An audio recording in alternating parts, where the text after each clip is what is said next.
Baik, saya akan mulai untuk analisis data dari kelompok satu ya. Kita mulai dari datanya dulu. Ini sudah kita pindah ke SPSS. Tadi cara mindahnya di copy aja, kemudian kita kasih nama variabelnya pakai variabel view.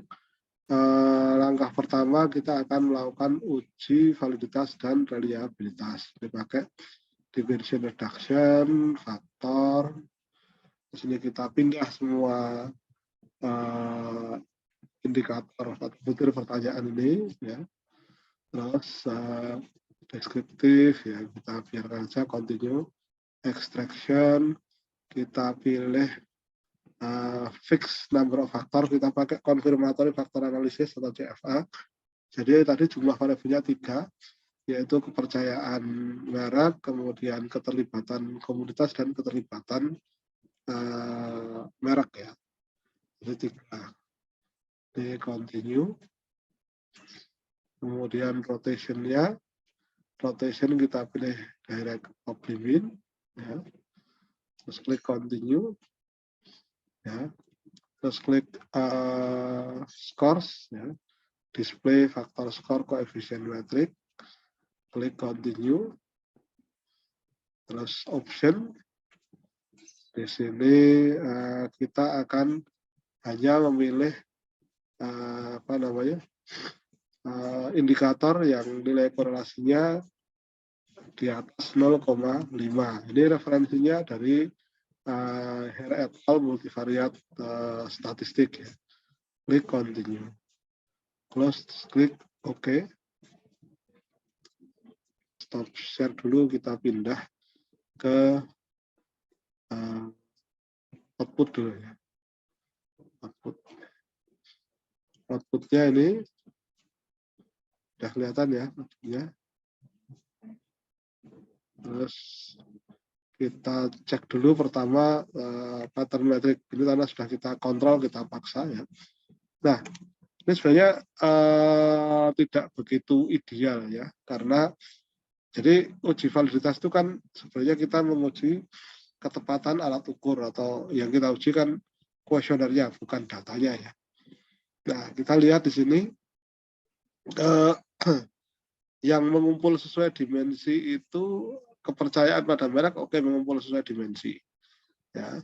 Tetapi kita lihat di sini ternyata keterlibatan merek itu dia juga mengumpul jadi satu dengan kepercayaan merek. Jadi ini kalau istilahnya diskriminan validity-nya gagal ya. Karena dia nggak bisa membedakan konsep kepercayaan merek dengan kepercayaan merek di sini dengan keterlibatan merek. Tapi kalau keterlibatan merek 2 dan 3 ini memang memisah di dimensi tersendiri. Keterlibatan komunitas juga misah di dimensi sendiri, tetapi ini angkanya banyak minusnya. Jadi alat ukur kita ini belum begitu bagus, ya. Belum begitu bagus, belum menunjukkan diskriminan validity yang bagus. Tetapi ya karena ini untuk tugas, oke, sementara Anda boleh lanjutkan analisisnya. Jadi biasa untuk pattern metrik, struktur metriknya untuk konfirmasi komponen skornya juga ini terkonfirmasi semua ya, nggak begitu bagus kondisi komponen metriknya. Kita lihat sama juga, ini malah dari kepercayaan merek sampai dengan keterlibatan komunitas semuanya ngumpul di satu dimensi ya. Jadi diskriminan validity-nya tidak begitu bagus. Sekarang kita lanjutkan untuk analisis reliabilitas ya, analisis reliabilitas. Reliabilitas ini untuk menguji apakah konsistensi internal dari alat ukur kita itu cukup bagus. Cukup bagus artinya reliabilitas artinya konsistensi internalnya kalau nanti dipakai untuk uji pada setting yang berbeda, itu harusnya hasilnya konsisten. Nah, kita coba analyze, kemudian kita pakai skill reliability analysis. Ya. Kalau ini per variabel ya. Nah, terus statistik, kita klik scale dan scale if item deleted, continue, klik OK, kita stop share dulu, kita lihat outputnya. Nah, dalam analisis reliabilitas ini yang kita butuhkan adalah nilai Cronbach alpha. Nilai Cronbach alpha ini kalau kita pakai bukunya Nonoli di Psychometric Theory itu di atas 0,6 itu sudah dianggap reliable ya. Tetapi kalau kita pakai literatur baru multivariate statistik, salah satunya juga dari Hare, itu mintanya 0,7. Tapi kita di sini Cronbach alfanya sudah 0,896. Artinya ya berarti untuk variabel atau konstruk percaya itu sudah reliable. Terus kita sekarang coba yang untuk variabel lain. Kita pakai ini, analyze, sama scale, reliability. Ini percaya kita keluarkan dulu. Terus KM1 sampai dengan 8 kita pindah. Ya. Static sama tadi masih scale dan scale item deleted. Continue, klik OK. Ya, kita lihat hasilnya dulu. Kita lihat hasilnya. Outputnya. Ya, outputnya Cronbach alfanya 0,914. Ya, 914. Yes. Reliable juga berarti bisa kita simpulkan. Terus terakhir kita coba analisis untuk variabel yang terakhir tadi KK berarti ya. KK kita coba analyze scale. Ini kita keluarkan dulu. Ini KK ya. Terus klik OK. Nah, kita pindah ke outputnya. Ini Cronbach alfanya juga 0,948 ya. Ini berarti reliable, punya konsistensi internal reliable. Nah, tadi dari sini hasilnya bisa kita simpulkan untuk validitasnya ya belum ideal begitu, tetapi untuk reliabilitasnya semua konstruk itu reliable atau punya konsistensi internal yang baik, yang sesuai dengan apa yang kita harapkan. Untuk selanjutnya kita akan menguji hipotesis. Jadi hipotesisnya tadi kan ada dua ya. Hipotesisnya ada dua, yaitu bahwa kepercayaan komunitas merek itu berpengaruh terhadap kepercayaan merek dan keterlibatan komunitas berpengaruh terhadap kepercayaan merek. Ya. Nah, kita tadi punya 3 variabel. Kemudian ini masih ada yang kita punya ini kan data indikator-indikator dari pertanyaan. Nah, maka yang kita butuhkan adalah nilai komposit atau nilai rata-rata. Nah, untuk membuat nilai komposit itu, nilai komposit apa? Nilai komposit dari kepercayaan dari komunitas merek, keterlibatan komunitas, dan kepercayaan. Nah, bagaimana cara bikinnya? Pakai transform, compute variable, ya. Kemudian kita buat di sini, kompositnya kan percaya ya.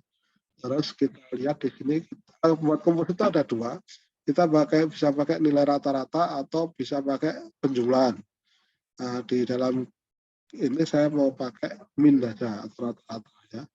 Jadi nilai rata-rata dari seluruh indikator tadi. Min, nah ini kalau percaya kita masukkan. Nah, ini saya, terus klik OK. Nah, kita lihat sekarang dalam data, nah ini sudah muncul. Nah, ini adalah nilai komposit dari variabel atau konstruk kepercayaan pada merek tadi. Selanjutnya kita buat untuk yang lain juga ya, transform compute variable, ini KM, terus KM1, ya, KM2, KM3, KM4, KM6, KM7, KM8. Nah, klik OK. Nah, terus kita lihat di datanya lagi.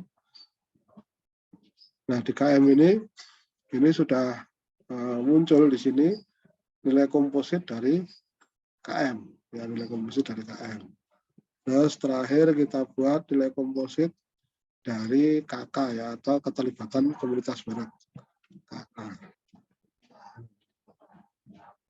Terus kita masukkan juga KK1, KK2, KK4. Klik OK. Terus kita lihat. Nah, sekarang kita sudah punya nilai komposit dari 3 variabel yang kita butuhkan untuk pengujian hipotesis. Ya, yaitu PCY atau percaya pada merek, komunitas merek, dan keterlibatan komunitas. Kemudian sekarang baru kita analisis dengan regresi linier. Ya. Regression linier. Kalau di sini karena ada lebih dari satu variabel independen, maka regresi linier berganda. Kita taruh percayaan merek sebagai variabel dependen, kemudian komunitas merek dan keterlibatan komunitas sebagai variabel independen. Ya. Terus langsung kita klik OK. Kita klik OK.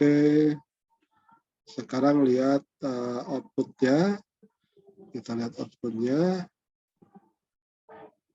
Nah, ini kita cek dulu pertama dari sisi permodelan pakai kita cek variabel ininya ya, kita cek variabelnya apa namanya signifikansinya. Tadi sudah kita uji komunitas merek dan komunitas keterlibatan komunitas itu KM KK ya. Ini dilihat, nanti dicek di regresi, interpretasinya dicek. Tapi ini dengan melihat bahwa KM itu signifikansi T-nya di bawah lebih kecil dari alfa 0,05, demikian juga KK ini juga lebih kecil dari alfa 0,05, maka bisa disimpulkan bahwa variabel komunitas merek itu berpengaruh positif terhadap kepercayaan pada merek. Tetapi yang unik adalah keterlibatan komunitas, variabel keterlibatan komunitas itu berpengaruh, tapi pengaruhnya negatif. Ya. Jadi semakin komunitas itu terlibat, ya, keterlibatan komunitas semakin tinggi itu justru menyebabkan kepercayaan mereknya jadi rendah. Ya. Nah, meskipun ini signifikan.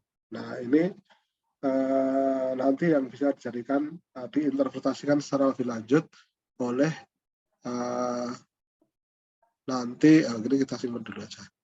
Nanti oleh kelompok 1 ya.